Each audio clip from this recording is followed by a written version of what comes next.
When it comes to sales messaging, many of you know that I'm a huge advocate of the Corporate Executive Board's book called The Challenger Sale. Now, it's a few years old, but it's hugely impactful on sales organization on getting that message right. We call it the Challenger Pitch. Now, the thesis or premise behind it is this notion of 3 steps of teach, tailor, and take control.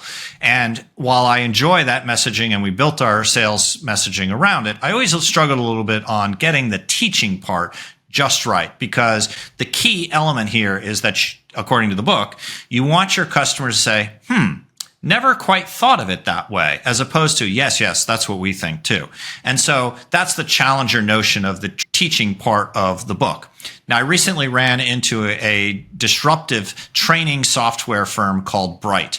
They use simulations and other AI-enabled capabilities to really change the way training, particularly in service industry jobs, work. A key element of their pitch was this notion of the impact of their software on attrition. Now, listen carefully.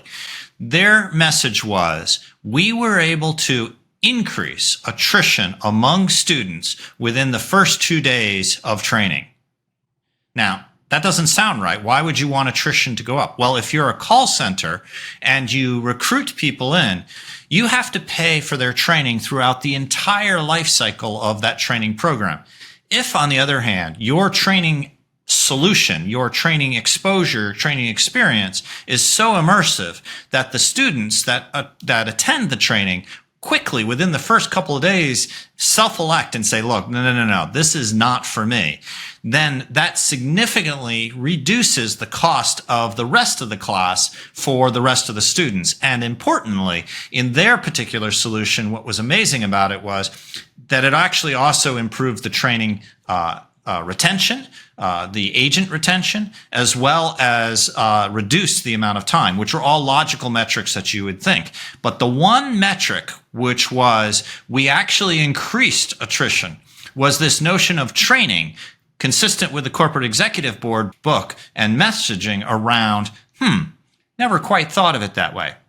Now, I think Bright's a great solution and very disruptive capability. And if you want to hear more about that, please reach out to me and I'd be happy to talk about it.